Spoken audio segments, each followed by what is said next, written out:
I know many people think it's pointless, that it doesn't change anything. But trust me, this work of breaking out of denial is crucial. It's the first step toward collective liberation. Buzz. Ou a base. Buzz. Base. ايوه بس. Welcome, bienvenue, marhaba bikoum to Baz Voices of Defiance, the podcast for minoritized people who are ready to shake up the world. I'm Shama, and every day I work with minoritized entrepreneurs, helping them find their voice, overcome their fears, and attract people who share their values, all to truly make an impact on the world. Baz is one of my favorite words in Moroccan Darija. It's an expression of surprise. Surprise at the boldness of those who have defied the obstacles of an oppressive society and decided, I don't care, I'm doing it anyway. And it's also the surprise of that same oppressive society when it sees all these people pushing back. These are the people I want to give a platform to. And I also want to encourage you to speak out. Because only together can we change the game and finally change the world. Buzz. I was in denial for years, and it was so much more comfortable. All right, I promised you I'd tell you the story of my dissociation, so here we go. A little bit of context before we start. Let's rewind to 2011, 2012. I had just graduated from Sciences Po. It's the Institute of Political Science in Paris. And I was doing a pre employment internship as a geopolitical risk analyst, focusing on the Swana region during the Arab Spring, which was previously called MENA region.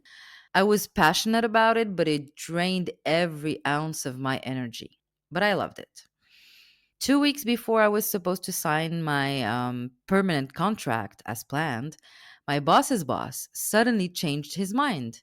Despite my boss having been searching for a qualified Arabic speaking candidate for like 2 years, more than 2 years. And it was all for political reasons. Let's not get into the details. It's not the most important right now. So then it hit me. I found myself job hunting at the height of the Guéant policy. It was a policy in France which severely limited job access for non European foreign students at the time. And on top of that, it was an ultra niche sector. So you can imagine it was mission impossible.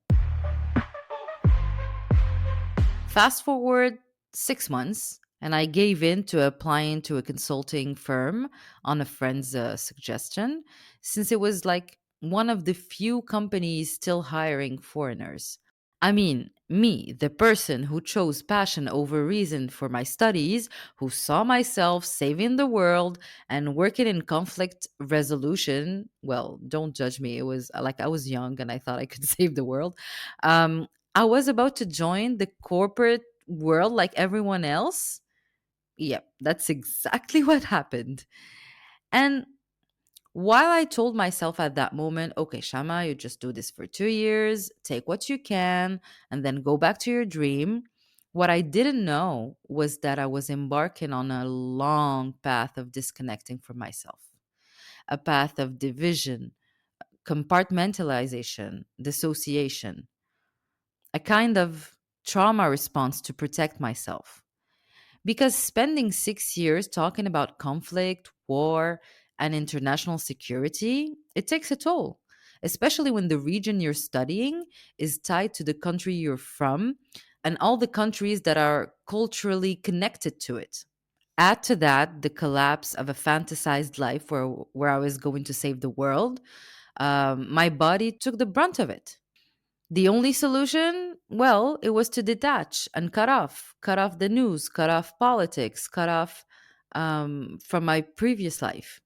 Most of my friends from Sciences Po had left for abroad anyway, so I ended up spending more time with my friends who were on the same corporate path as me.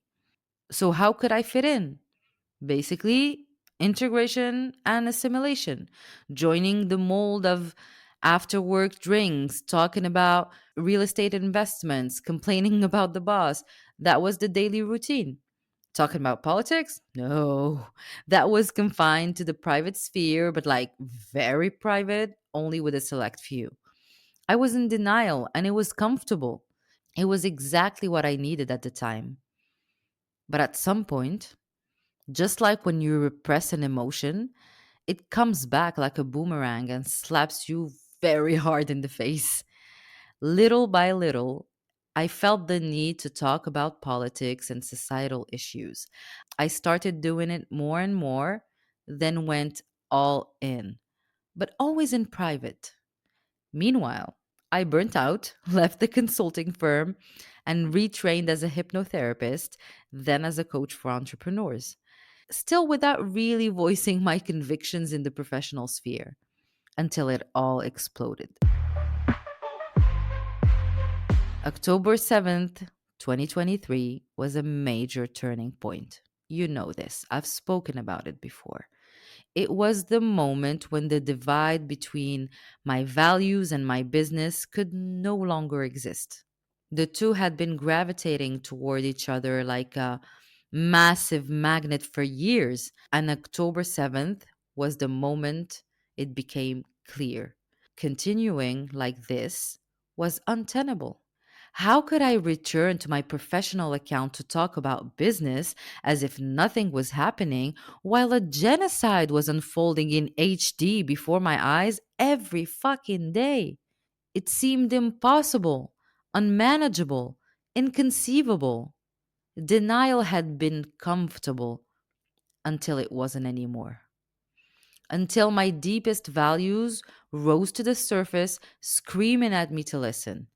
And I knew that by listening to them, all my fears would also resurface.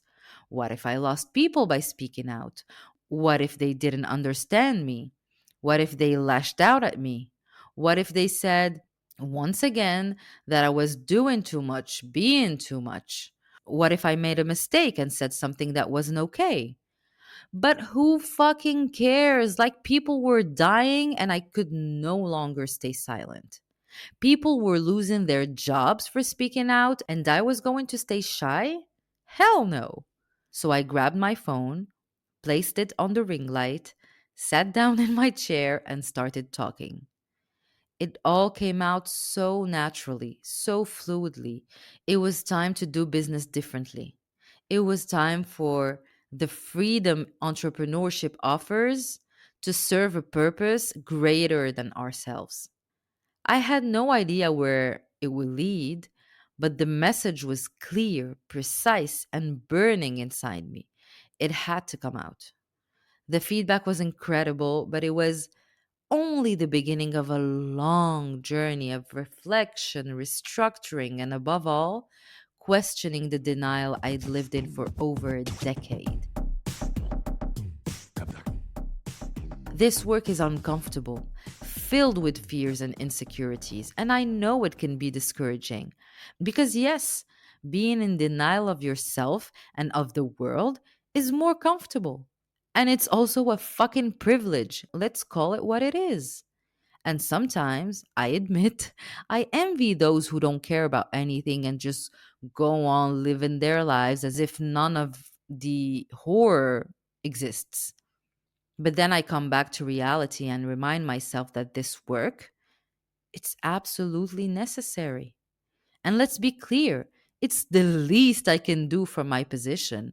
It's like the bare minimum when people are literally dying before our eyes.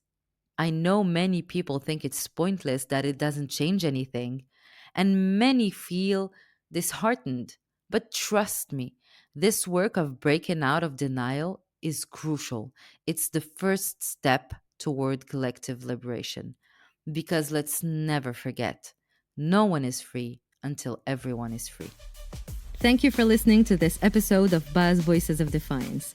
If you enjoyed it, hit the notification bell to be alerted when new episodes drop, and leave a 5-star review to help amplify this podcast that's here to uplift voices the world needs to hear.